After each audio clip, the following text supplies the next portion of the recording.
right, so I figured we'd just start with introductions. Whoever wants to go first, really. Well, I am Dakitty, and I pounced the bunny. You're the resident IT cat. Am I, though? Am I really? Well, kinda. You're the most capable of getting this crap working. I feel as though I don't even deserve my title anymore.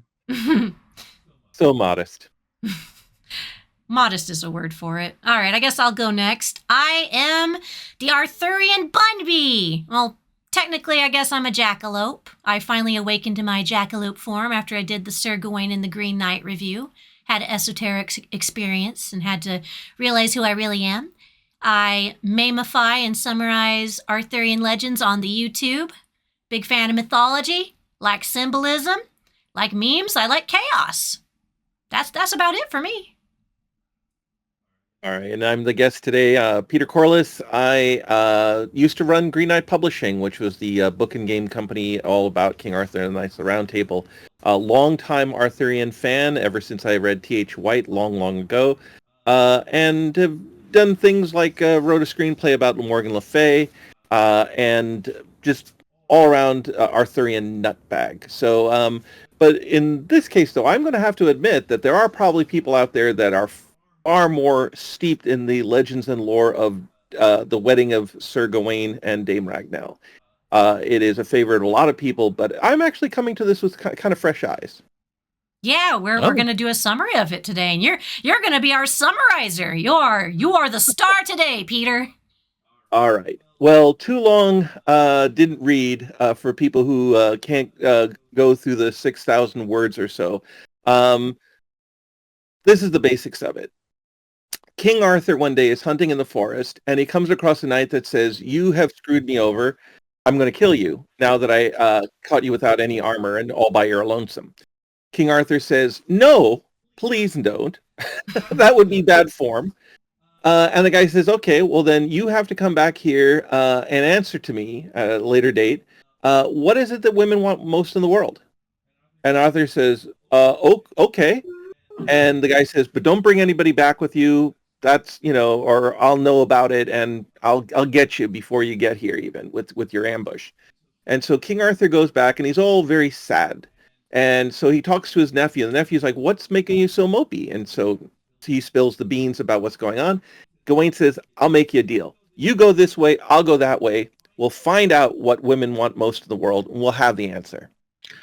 This tale. I do know this one. Mm-hmm. This is a fun one. And the problem is that they don't find the answer that way. What does happen is that they get a bunch of different answers. Everybody's got an opinion on this. And in fact, I would ask you, do you know the answer to this one, Doc? I'm going to remain silent because I believe I do, and I don't want to spoil it. Fair enough then. But I would like all of the listeners to think to themselves, how would you answer this? Ding, ding, ding, ding, ding, ding, ding. Ding, ding, ding, ding, ding. Ding, ding, ding, ding, ding, ding, ding, ding, ding, ding, ding, ding, ding, ding, ding. So they want a warren with lots of straw and to be pounced. So yeah, I mean, that's the thing, is that as they're going around, they have all sorts of things like, they want to sleep with a handsome man. They want to have clothes. They, there's all sorts of answers like that. They want to remain beautiful. There's tons of different answers that they get, both from men and from women. But then Gawain's riding along and he sees this woman richly dressed on a beautiful palfrey, which is, of course, kind of like the palfrey is like the gentle horse. It's not a charger. It's not a destrier. These are not war horses. A palfrey is a lady's horse or a riding horse, like a gentle horse. It's not a nag either. So she's riding on this beautiful horse, wearing a beautiful dress, but she happens to be the most loathsome woman you have ever seen in your life. And she says, "I have your answer, Arthur. But if you're going to get the answer out of me, you got to promise me that I can marry Gawain." And he's like, "Well, I can promise a lot of things, but I can't promise a man to marry somebody else. So can you, I can go ask him. And would that do?" And she says, "Yeah, go ask him." And Gawain, to his credit, says, if it was the devil himself, Beelzebub, they actually invoked the name Beelzebub. Sorry about that for anybody out there who's offended by this. But in the medieval world, he's like, if it's the devil himself, I would marry her to spare your life. What a bra. Gawain is Right? such a bra. Best wingman in A. Yep. And then what happens is she basically spills the beans. She says that what women want most in the world is not riches or to sleep around or whatever. They want sovereignty. And you have to think about, this is a time when women couldn't even choose who they were going to marry. Mm-hmm. This is a time when often women were prohibited from owning land. When women had no, obviously, like it was only in this country until the 1960s and 70s when women could have their own credit cards and bank accounts in their name. Yeah. And so if you think about this radical concept, here it is. This is the year roughly around 1400 when this poem is written. Before the wokest of the Arthurian legends. Yeah. Yeah. And Ragnell says, no, seriously, what women want most of all is the right to determine what they're going to do. In fact, she even says, if a woman if she had power over a man, that's what they'd want. And all the guys were like, Mind blown. what? Can women even want that? Can right? they It was even just like, think a thought? I didn't think they could do that. That's crazy. and so then Arthur then takes that answer back to the villain of the story, and I'll get into his name in just a little bit, but he takes it back to the guy and tells him the answer here, and the guy goes, darn it, how'd you find that out? And he tells him that this Dame Ragnell told him the story. He's like, oh, okay, well, that makes sense. But then the story's not quite over, because after everybody goes back to Carlisle, this is not Camelot. They actually go back to this town in northwestern Britain called Carlisle. That's where the story is centered on. And when they go back to Carlisle, they have a wonderful party, and then that night is the night of the wedding, right? Like, now Gawain's got to prove that he meant it when he got married to this woman. When he goes into the bedchamber, then she's no longer the lowly lady, and she's beautiful. She's gorgeous, the most beautiful woman Gawain's ever seen. And she says, okay, now Gawain, you have a choice. You can either have me beautiful at night and lowly in the day, as you know, or you can take the opposite, and I can be loathly at night, but I can be beautiful in the day, and it wouldn't embarrass you and your friends. What are you going to choose? And what did he do? I want to hear what Daki would choose. What Yeah. I would choose? Mm-hmm. Yes. Oh, well. I think you know the answer, though, right? I know the answer, but I also know what I would choose, and it's a different choice. Okay. Oh, what would you pick? If I remember correctly...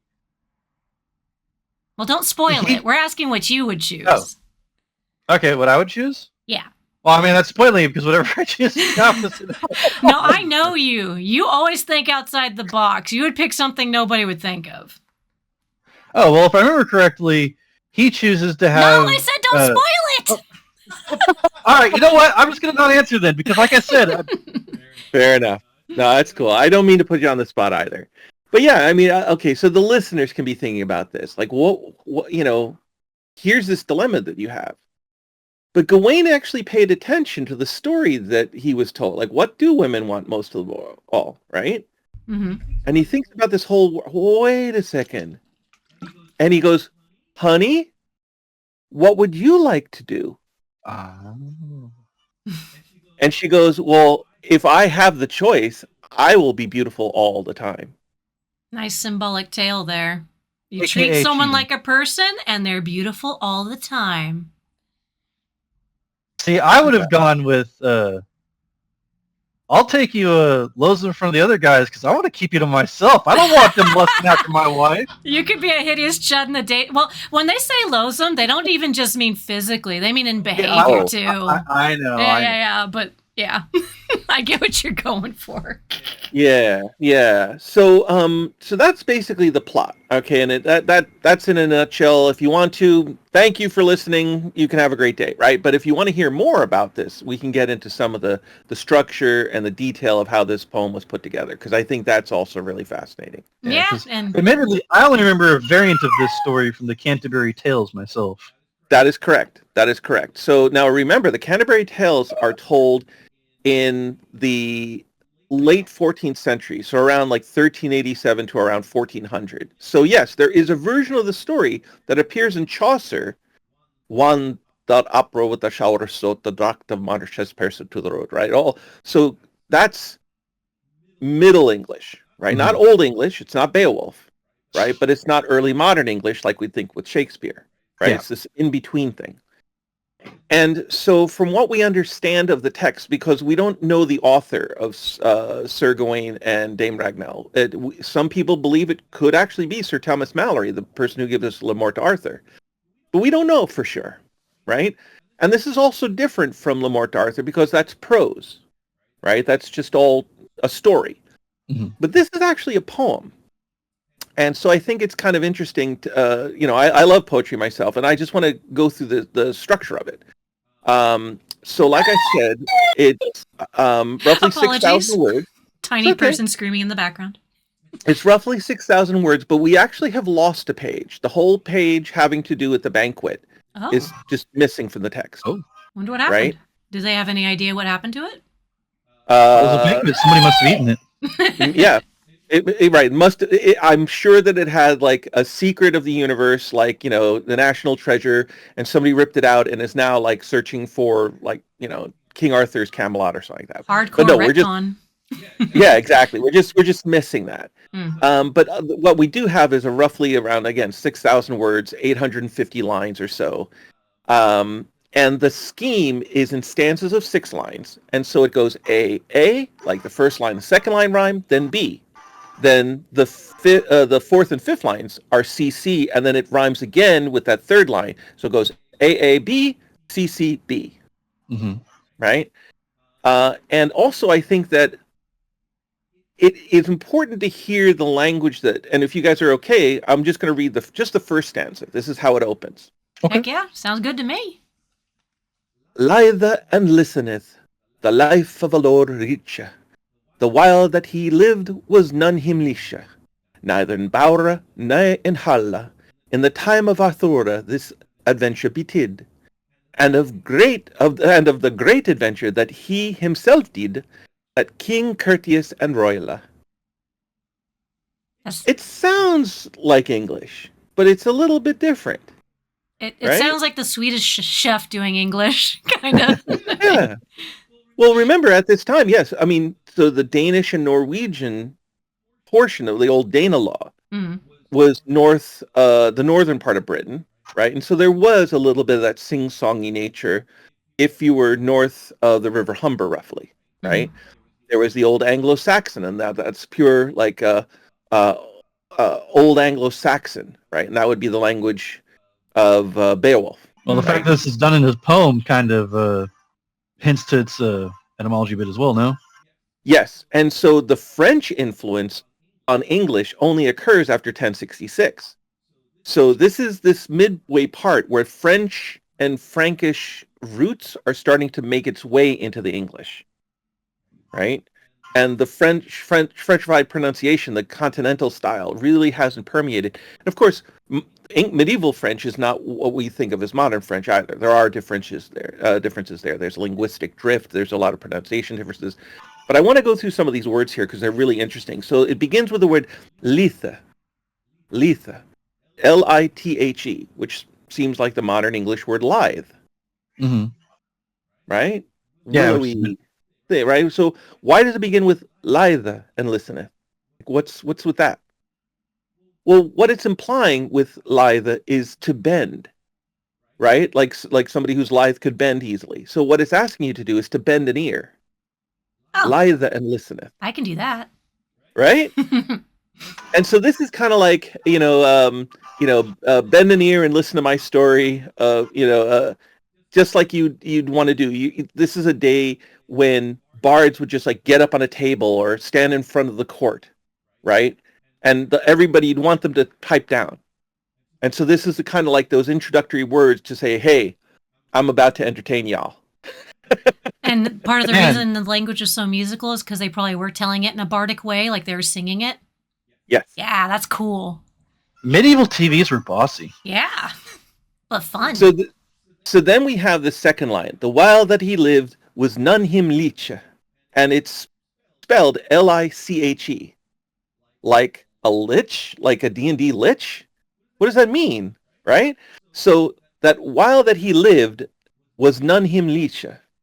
And the thing about it is that actually that's kind of like a medieval pun, because the word liche actually has the literal meaning of a dead corpse. Like, so that while he lived was none him, like he wasn't a corpse, but it really actually comes to the other word that we know in modern English, like, or likeness, or similarity. The while that he lived was none him like, neither in bower nor in hall. In other words, neither in like your private rooms or in your public rooms, there was no one like him. That's what they're trying to say here. So they're not saying some men died, but some men never truly live. Yeah, but it has so that while he lived, none was like him.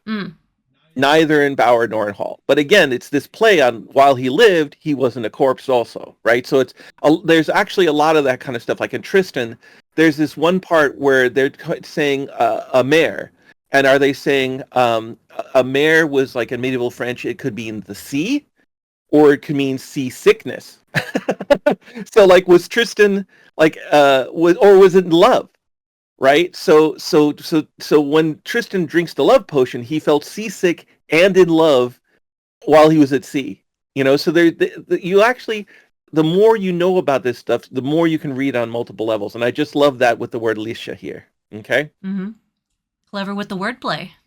Oh, totally. The other thing too is that they didn't have ways of saying like this guy was, he was all that, right? So one of the things that you'll hear often in the poem, and in fact it's used for Arthur, it's also used for Gawain, is of all the kings Arthur beareth the flower, right? So of all kings Arthur bears the flower. So he was the flower of chivalry. And the flower is used a lot. In fact, a lot of summer imagery is used in the poem to talk about, gayness, and I'm not talking about like sexuality. I'm talking about like this sense of joyfulness, this sense of blooming, this sense of life. And that's what they're trying to say, is that like Arthur was that while he lived, life was blooming. And then later on, Arthur says that of Gawain too, that he was like the flower of chivalry, the flower of his knighthood. If only ye old bards understood how to convey riz. Because that's the story. Exactly. Arthur was all that and more. I was talking about Gawain, because Arthur gets, Guinevere is the prettiest flower of them all, yada, yada, yada. But Gawain, man, that guy just can't get the women off it. Gawain is the prettiest flower of all, that's why. He's worse than Lancelot. Here we got Arthur. He's in the forest.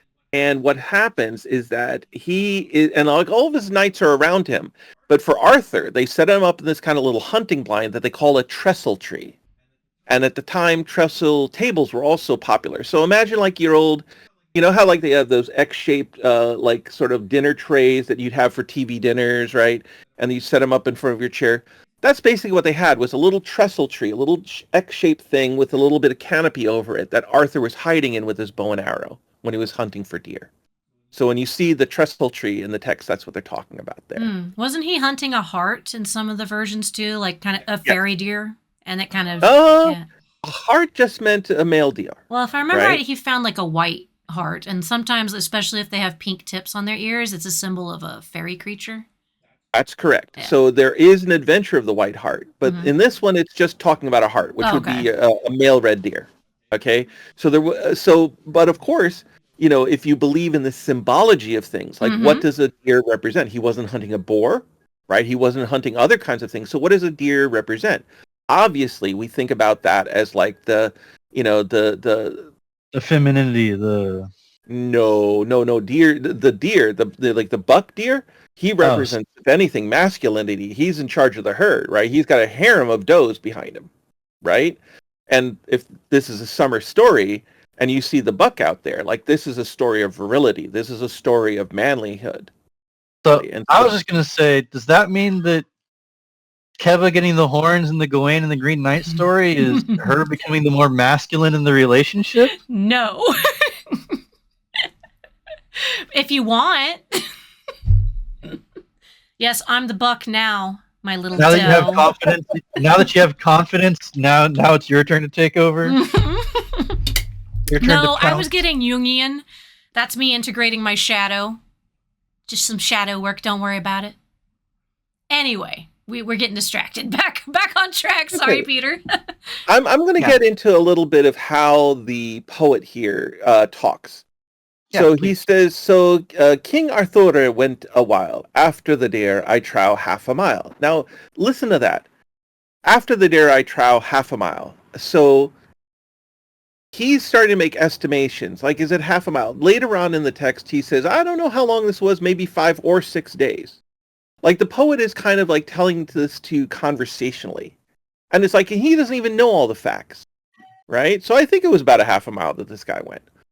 And no man went with him, and at last to the deer he let fly, and smote him sore and sorely with grace God him sent. Right. So eventually King Arthur does shoot the deer, and in fact they actually go through it. King Arthur's not just shooting him and then leaving it for the servants to go fix up. He actually dresses the deer himself. He takes off the fat, and so it shows that Arthur is truly like kind of a manly man. Like he's going to hunt the deer, and he has full knowledge of how not just to hunt, but then also to dress his catch, right? And as he's doing that is when this guy comes upon him. A quaint grom is how he's described. He's a Muppet. Yeah, the guy's name is Gromer Sommerjour. Evil Muppet. I knew it. Right. Gromer Sommerjour. And the interesting I just got it. That's Gromer, not Grover. Yeah. Right, exactly. Yes. Is he an otherworldly being? Isn't he supposed to represent like a fae or a fairy? So or a force of let's nature? take a look at what his name itself means. Mm-hmm. Okay. So Gromer, okay, this is not a proper name. Like nobody named their kids Gromer. So where did this come from? So in fact, if anything, it might be like a title, like a groom. And a lot of people say, oh, that means like a bridegroom, right? Like a man who's about to get married. But remember, he's a groomer. He is a groomer. But you have to remember that a groom in the medieval sense was a man who groomed horses, right? That was his role. So now again, that could be a play on words. He comes on a horse, right? So, is he a man who takes care of horses, or is he about to get married, or what? Like, we don't know enough about him.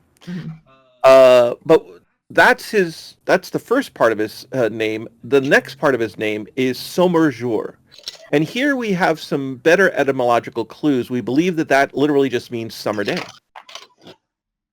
Dakitty's the soul left his body. There he is. You've returned. Yeah? The soul exited your body for a second. You're back. Okay. Your VTube model went. Oh, sorry. I just went to go check on a tiny person. No, you're good. I just thought it was funny. Sorry, Peter. No, that's okay. So the king is saying, like, Sir Knight, what is thy name with honor? So basically, you have to remember at this time, people would put that upon each other, like, by thy honor, like, tell me who you are, right? And of course, you have to remember that in a lot of Arthurian tales, they say, by no means will I tell you my name, right? There's a lot of Lancelot stories that are based upon him hiding his identity, changing his arms and armor so that people don't know that's Lancelot, right? There's a lot of people like, by no means can you force me to tell you your name. Like, maybe only if you beat me in a duel. So Arthur asked this guy, so what's your name? And this guy, instead of like doing it in that kind of quaint and coy sort of like, I won't tell you my name. He said, I'm going to tell you exactly who I am. I'm Gromer Sommerjour. And you did me wrong. You dispossessed me of my lands. In fact, not only did he dispossess me of my lands, you gave them to your own nephew. Right? So this is like Gromer Somerjur here has a valid complaint. Oh, so it even ties back to Gawain. Exactly. See, And Arthur and his favorite kin always causing trouble, playing favorites. Yes.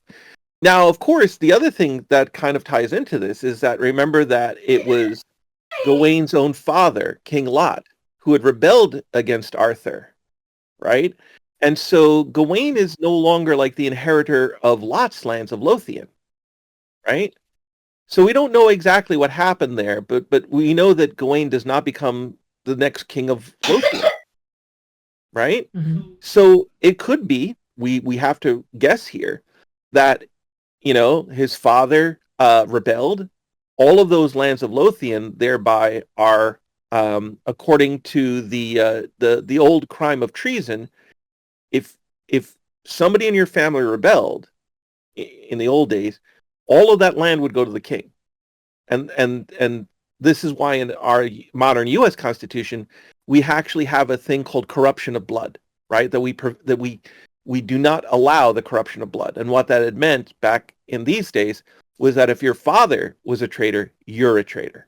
Mm-hmm. And they could right? take your stuff. And they could take all your stuff. Okay? Brutal. So in this case, yeah, Gawain is no longer Prince of Lothian. He's not going to inherit that. That's lost. That's gone to the king. But it seems to be that what's happened here is that Arthur wanted to compensate Gawain in some way, and so gave this guy, Gromer Somerjur's lands, to Gawain. At least that's the complaint that Gromer Somerjur has. Pretty valid complaint. Yeah. Arthur never thinking forward. Just, Yeah. oh, hey, Right? I got this land over here. It's totally mine, I'm sure. And Arthur tries to be pretty wily here. Arthur says, look, you have me at a disadvantage. I don't got my arms. I only got a bow and arrow. You got a full suit of armor. It wouldn't be a fair fight, right? Why don't you let me? And the guy goes, no, Arthur. I know all about you. You'd bring back your whole army. You'd hunt me down. Like, ain't happening. You're going to die here, or you're going to promise me something, right? And that's how he gets Arthur to kind of like knuckle under. And Arthur, now also remember, I told you about that honor thing. Arthur could have just rode away and then gotten his army and gone back and found Gromer Somerjur and hung him as for threatening the king's life, Mm-hmm. right? Arthur doesn't do that. Arthur made a vow, and in this time, under these circumstances, a vow was a verbal promise as good as a contract on paper, right? Get to skip all the paperwork that way. In a fully literate society, yeah, you would. No red tape. Right? Exactly. But again, this is where your word is your bond. And so then Arthur does go back, and he's really sad. And he didn't tell everybody. You have to remember when he goes back to Carlisle. Before he goes back to Carlisle, what happens is that Gromer kind of like rides on off into the sunset, and Arthur played a bugle. So if you want to, and everybody recognized it as Arthur's bugle. So if you think about that, when you make a horn, right? When you or if, I guess, a bugle could have been a metal, or it could have been like a horn, like out of a cow's horn or a bull's horn. But these were all unique devices, like Boromir's horn in the Lord of the Rings. Only Boromir had that horn, and when it blew, you knew that it was him himself. And that Boromir's horn is kind of taken from like a medieval legend here. This, of course, predates the Lord of the Rings. And so when Arthur blew his bugle, when Arthur blew his horn, every knight knew who it was and ran to him and gathered around him. And they brought the deer back to Carlisle with them. But I want you to think about that. That's like another thing that you can consider is like, what are the artifacts that King Arthur has? We know about, Excalibur and the sword and the stone, etc. But he also has this bugle, right? So that would also have been a possession of his.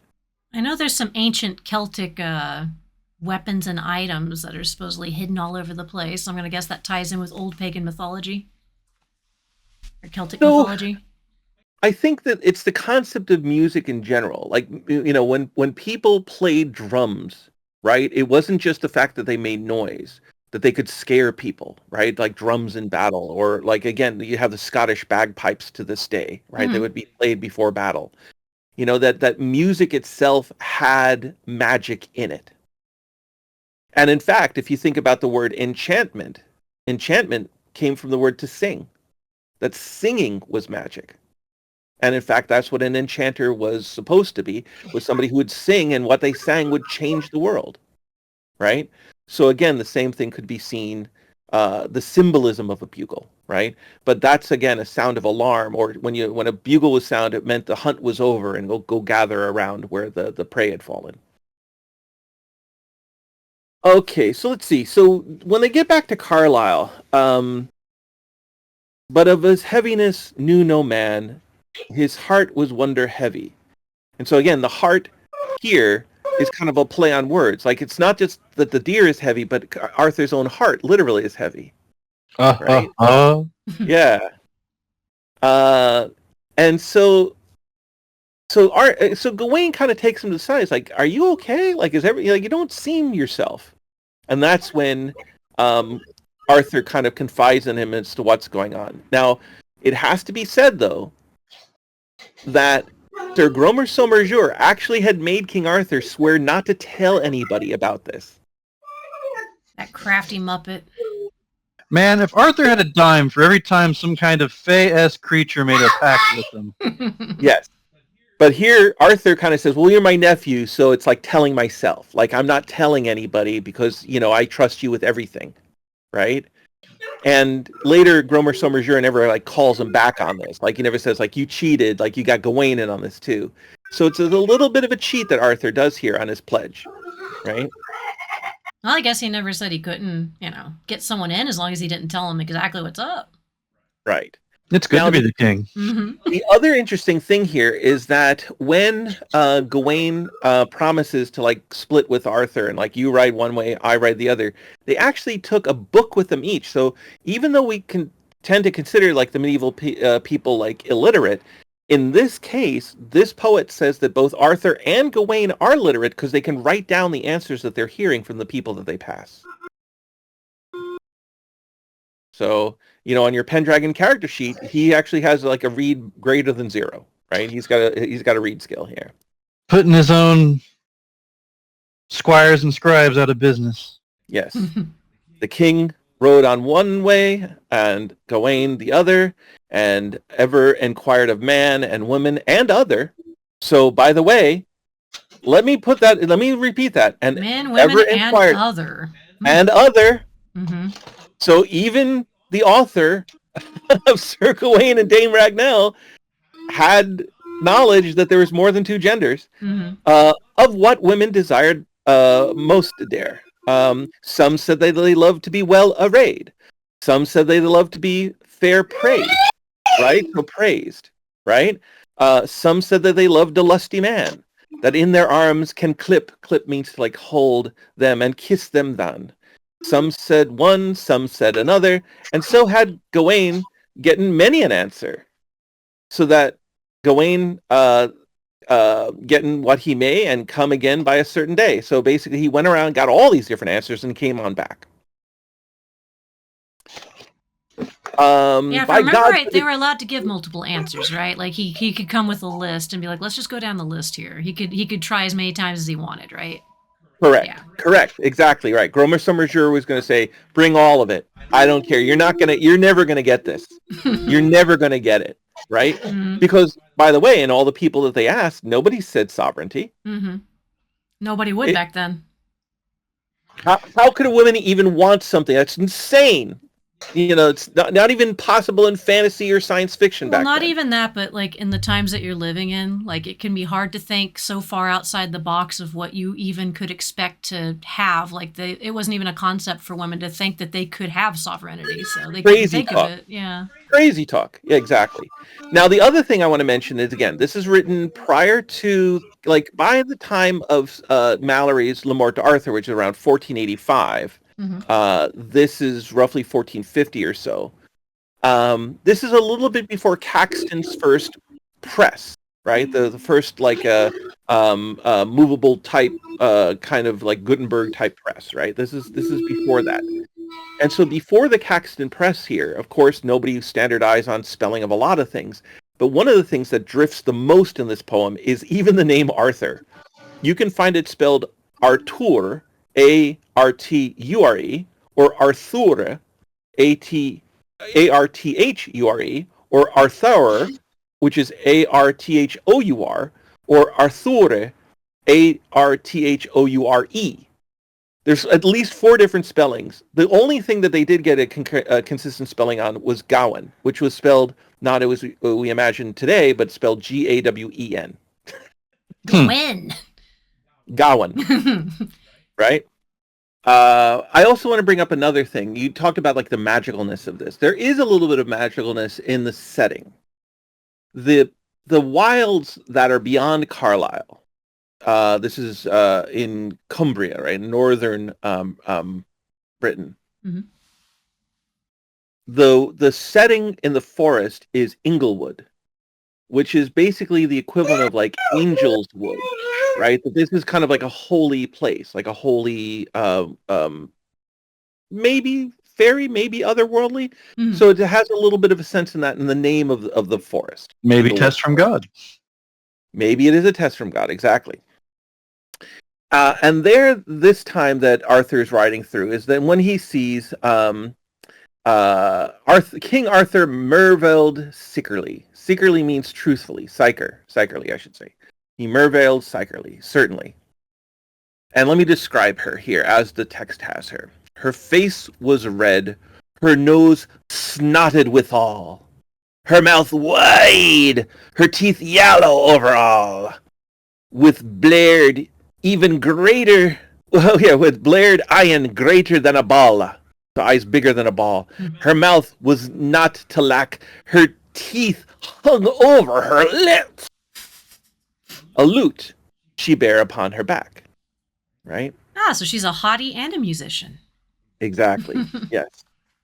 Oh, and by the way, I left out one last line of her description. Her cheeks sighed as women's hips. You know, so basically, like, her face was as wide as your hips. Wow. Right? So she looked like Hey Arnold. Her neck long and thereto great, so long and thick, right? Mm-hmm. So her hair cluttered on a heap. On the shoulders, she was a yard broad, right? So like a 3 feet wide shoulders. Hanging paps to be an oar's load. Paps, So, I know that one. exactly. Okay. And to be an horse load, right? So basically you could load them up in a wagon. They were so big. Okay. And like a barrel she was made. And to rehearse the foulness of that lady, there is no tongue may tell sikerly, truthfully, of lowliness enough she had. The body shaming. And yes, no, definitely. I mean, this is, at the time that this was considered a chief virtue. Mm-hmm. Woman's beauty was like a great part of her treasure, as it were. Yeah. Right. And yeah, there was a lot of judgmentalness about that. Their stock value. Well, even men could be judged harshly for their appearance too. They could be perceived as evil just for being unattractive. Oh yeah. Oh yeah. I mean, again, the word sinister. Even if you were just left-handed, you could be considered evil. Little folk, oh my goodness, they're always villains in these stories. So sad. Yeah. So she sat on a palfrey, was gay begone, with gold beset and many a precious stone. There was an unseemly sight, so foul a creature without measure, to ride so gaily, I assure you, was no reason ne right. Right? So they basically like this is a travesty. Like, if she was ugly and she was, riding on an ugly horse and had an ugly dress, Mm-hmm. that would be okay. So the outrage here is that she is ugly and her horse is awesome and she's got this gorgeous golden clothes, right? Like, it's like befouling the horse and the clothes for this woman to be near them. Pearls before swine. Right. And so basically she goes, spake with me, I read, basically I advise, or thou go, for thy life is in my hand, I warn thee so. For shalt thou find, and I it not let, if I do not prevent it. Basically, she's saying, like, if you leave right now, you are a dead man. I am the only person on God's green earth that's got the answer to this riddle. Aside from the executioner, I suppose. Exactly. What's really kind of interesting is around line 263, by the way, there's a single couplet that's not in a stanza. So there's a stanza like, why? What wilt thou, lady, now with me? Like, he's got this whole 6-line stanza. And then there's this 2-line couplet that goes, thou weenest, I know not thy counsel, but I warn thee, I know it every deal. So she basically says, like, you don't know me from Adam. You don't know how I know this, but I know everything about you. And it's just this 2-line, like, ba-boom, that's left there. I mean, this should not be old hat. Like, this is old hat to Arthur. They're used to dealing with enchanted shenanigans at this point. They should just be like, oh, so it's Tuesday. Got it. But poetically, it's interesting because everything else is 6-line stanza, 6-line stanza, 6-line stanza. And then she goes like, I'm the only one who could save you, as just a 2-line couplet. And so it's kind of like this, like, this doomsaying. She's breaking reality. It's all fun and games until you bust out the magic. Exactly. And so when she delivers that line, right, then the next stanza begins, if I help thee not, thou art but dead. Grant me, Sir King, but one thing. And by the way, that's interesting. She doesn't just call him king. She calls him Sir King. She's acknowledging that he is a knight and a king, right? That he is, beyond just being a king, he's bound by chivalry.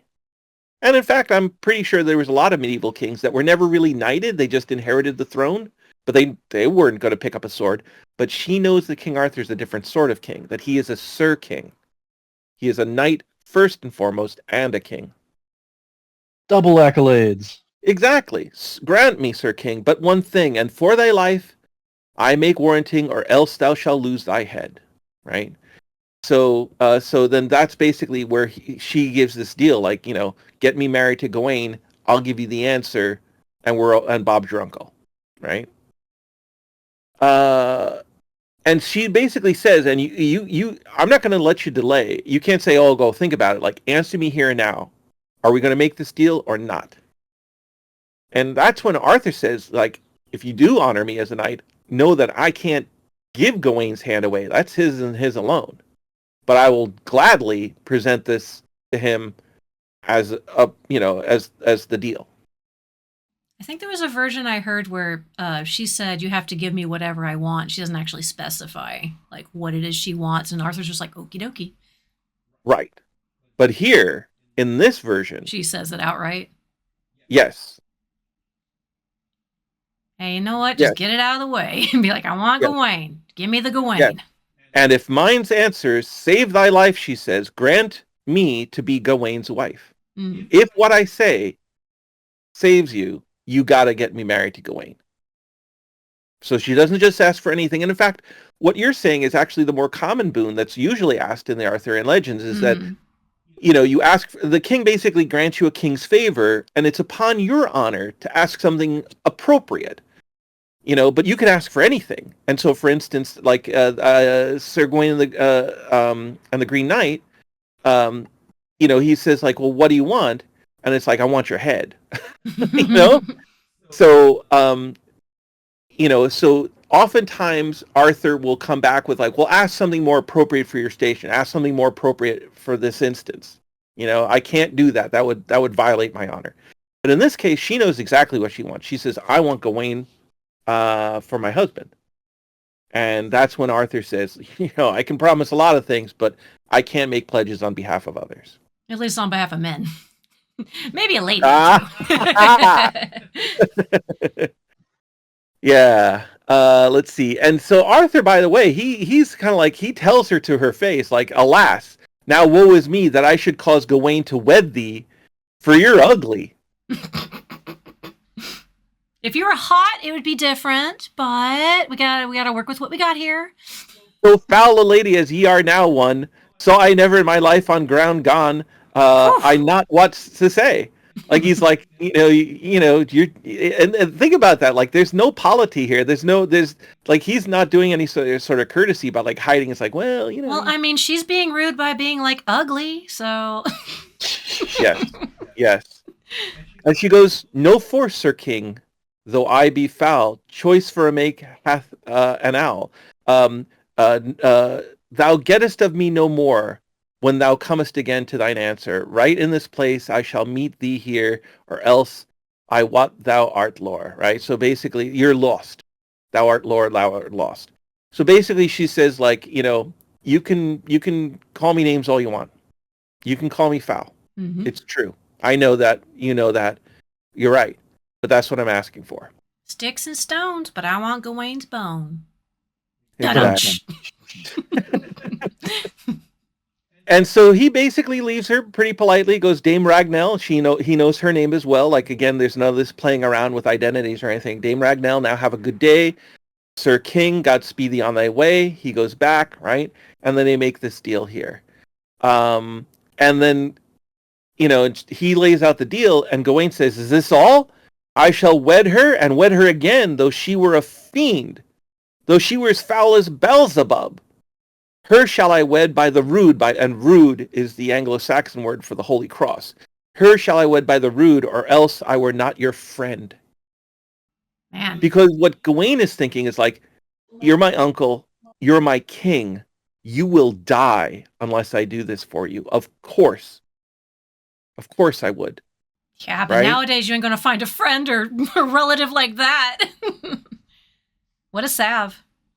Or you are my king with honor, and have worshipped me in many a star, many a time. Therefore I shall not let, to save your life, Lord, were it my part, or were I false and a great coward, and my worship is the bet. Right? So basically they go like, let's do this deal. Right? Let's do this. And so the king basically within 5 or 6 days they go and make this deal, and the king, Gawain, go out of town. Nobody else. The king could have brought in a whole entourage, but it was just the two of them. And so it's kind of like riding out to meet your fate. And this is the same kind of riding out that Gawain has in Sir Gawain and the Green Knight, where, remember, at that time, Gawain is going out believing that he's going to be beheaded. Thought his life was on the line, yeah. Boom. Right. Here, Gawain is like, whew, this is nothing compared to that Green Knight thing, man. I mean, I thought I was going to lose my head. Here, I'm just getting hitched. Okay, Hey. I'll deal with it. Continuity, right? that's cool. Oh, Arthur's being a bro. He's like, I don't want to embarrass my nephew. I mean, oh man, I'd rather see him get the shiv than get with this broad. But a deal's a deal. Thank God he's the ultimate wingman. Now, the interesting thing here, this is around line 400. So he hath promised me my life to save, and your desire now shall ye have.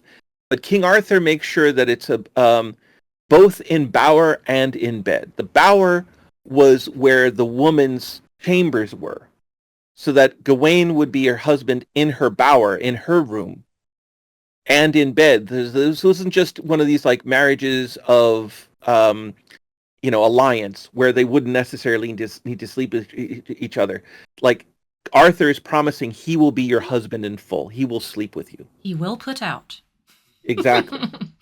Poor Gawain, man. I mean, at that time, that wasn't always a done deal. Mm-hmm. Arthur's like, this comes with stud services. Don't worry. You're so dumb, Ducky.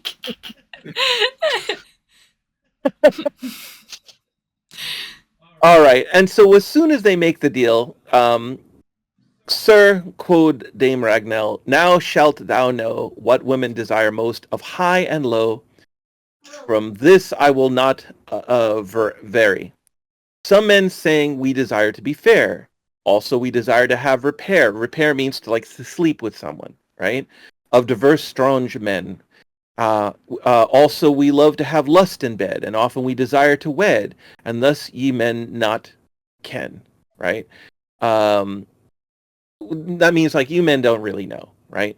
Yet we desire another manner thing, to be holden not old, but fresh and young, with flattering and glossing and quaint gin, basically clever trickery, so ye men may us women ever win of what ye will crave.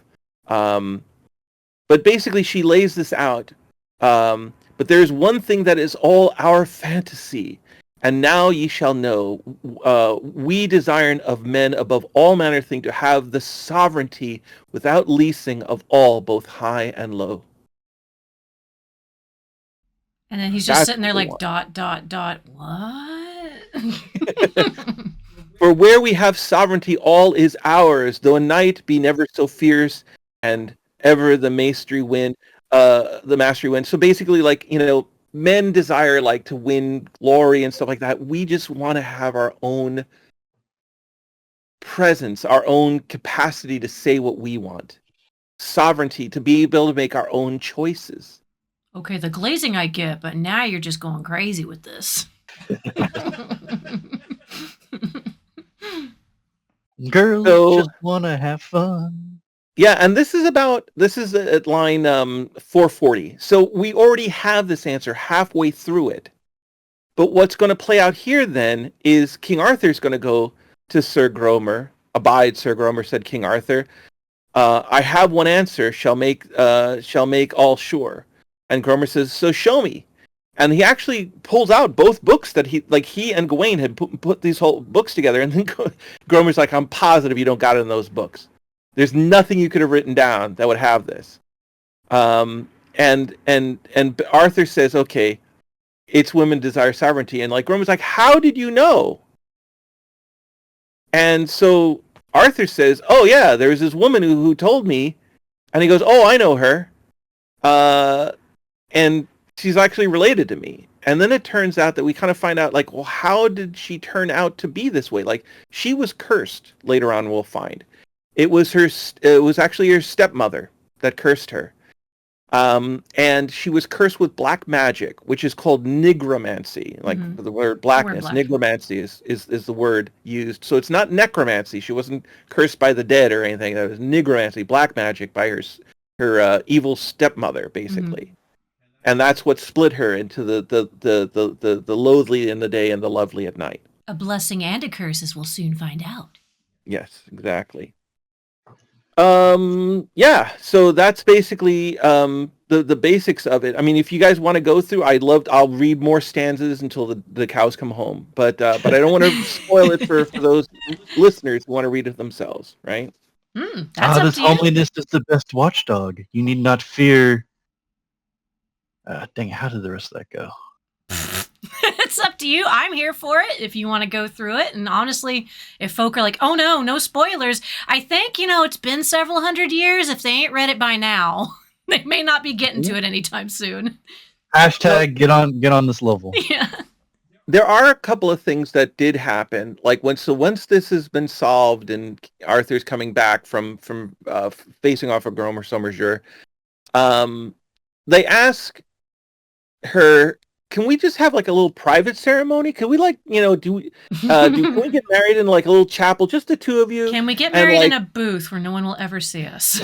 And Ragnell tells the queen, like, no, I really saw this like a big thing where like the entire court has to come and watch it. Could you wear a I got bag the most over your head? eligible bachelor in Britain. I'm doing this big. Go big or go home. Say yes to the dress. We doing it. Completely.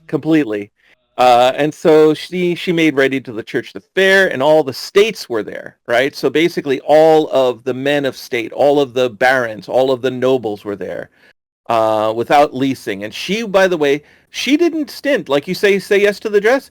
This woman, Ragnell, she had all this clothes. She was a total clothes horse. She had a sumptuary, couldn't be believed. And so she was dressed in the richest manner.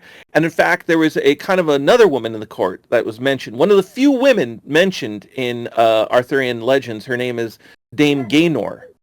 And so, in fact, we've always seen the queen, Guinevere, is like the total top of like the dress horses of the court. Dame Gaynor is supposed to be like the second most. But basically, she supplants Gaynor in terms of like, coming straight from Milan and in Paris in terms of fashion, right? And her raiment was worth 3,000 marks. And those were the gold coins of the Holy Roman Empire, the marks, right? Let's see.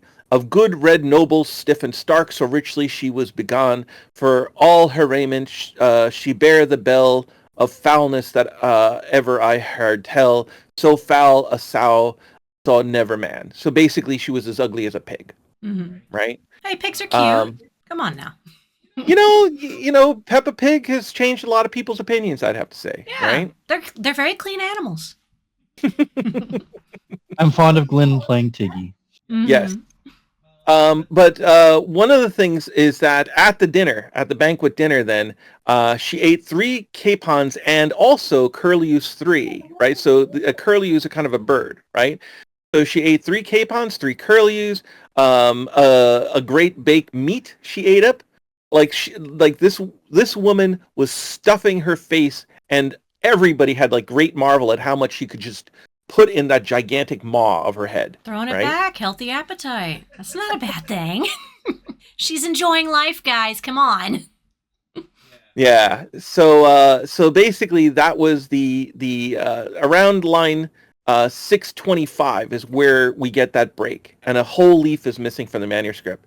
The feast ends, everybody retires, and it's after that we see Ragnell and Gawain in their bedroom, and that's where kind of like the text picks up. And she's dripping snot down her face and everything, right? Oh, yeah. Exactly. Ah, Sir Gawain, since I have you wed, show me your courtesy in bed. With right, it may not be denied, right? And so that's basically where he presents to him this challenge of, like, which way do you want me? Do you want me beautiful at night and ugly in the day, etc.? And that's exactly where he promises, like he gives her the choice. He says, whatever would make you happy.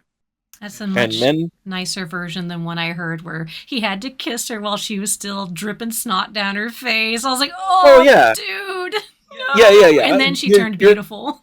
You're correct. He does have to at least give her one snot-filled kiss before No. Like a pustule leaking on the side of her cheek. Being ugly is one thing, but wipe your face.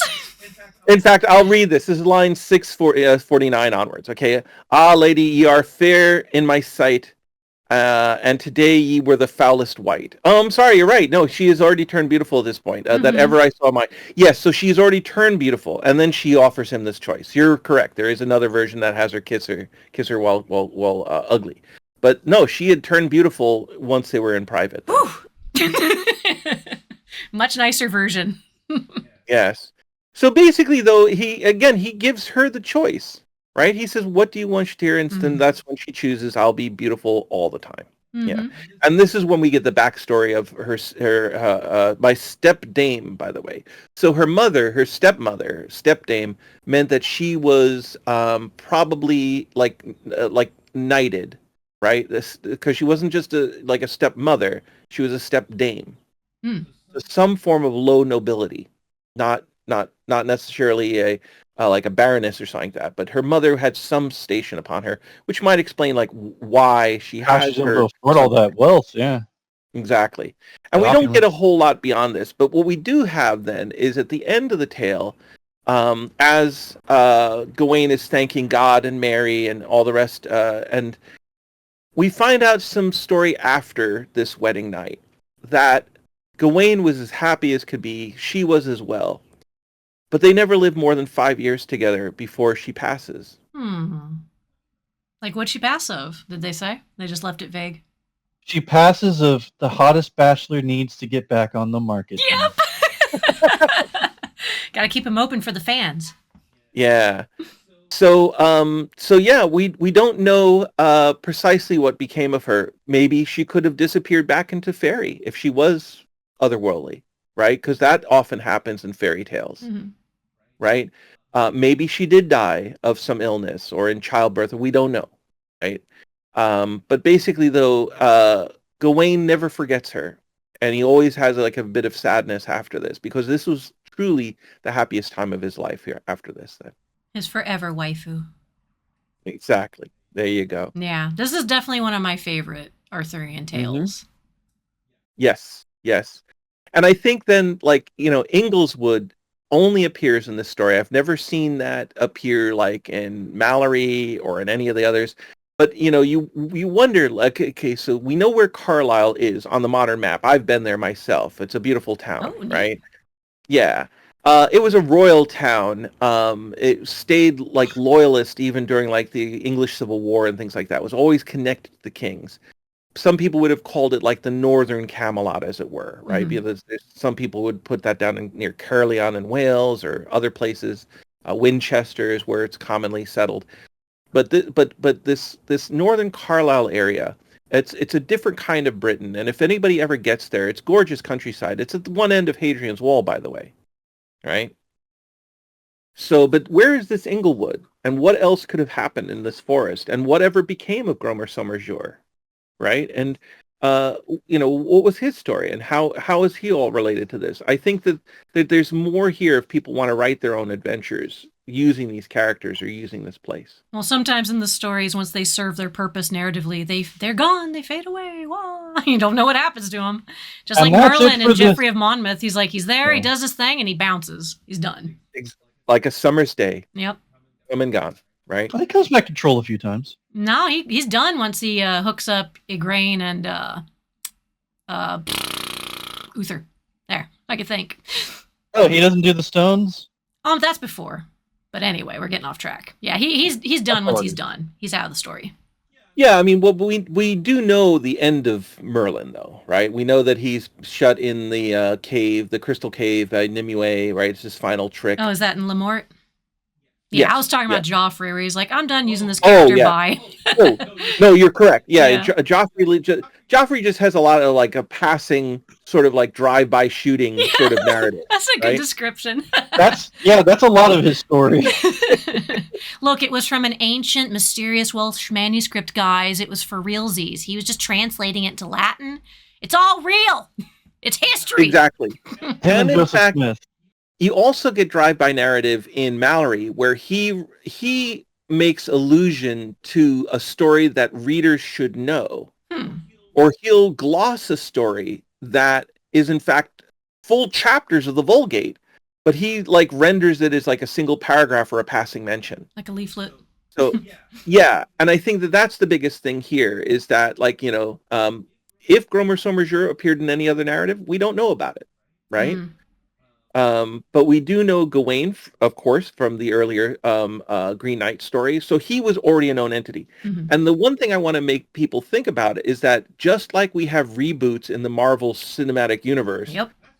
that's what's going on here, is that they have this cast of characters that they just continue to reboot or have like a new comic series around. Yeah, right? that's totally what it is. It's basically like, oh, well, here's my take on the story.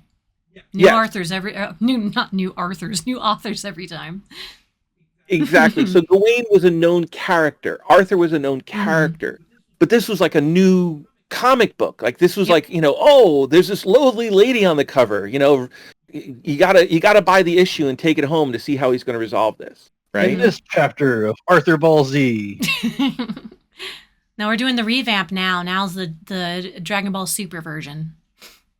Yeah, and then the final part of this narratively is that it breaks the fourth wall, and you're not just hearing a story. Basically, the tail part of it is where the author himself kind of like begs God's forgiveness, and and asks that that maybe he can get a little bit of blessing for telling this story, right? So now God, as thou art verily King Royal, help him out of danger that made this tale, for therein he hath been long, and of great pity help thy servant, for body and soul I yield into thine hand, for pains he hath strong. Right? So it kind of ends with the poet kind of, he's asking God's forgiveness, but also yours, and he kind of like bows and does a kind of flourish when it ends. Don't tase me, bro. God, I'm sorry. I told everybody the hack. Yeah. It's an interesting story, and I think that it may have a little bit of tinges of pre-Christian sort of fairiness to it, but I think the much more common thing that's woven in and out of it is like mentions of Saint John, mentions of the Virgin Mary, of God, Beelzebub. It's definitely a Christian tale, Yeah. through and through. A lot of Right. them are. They just kind of have like a lot of the old pagan stuff's kind of in the background, doing a little work in the background, but it's still Mhm. A lot of them are all Christian tales, Christian variants of these old mythologies. Exactly. Yeah. Yeah. So there you go, the wedding of Sir Gawain, and I will provide you with links to a couple of things. First, the text I'm using is one from Harvard, but it's just like there's many versions of this exact same 1450-ish, 1400-ish copy that we have. I think it's originally from the Bodleian Library, but I can give you a link to the Harvard version.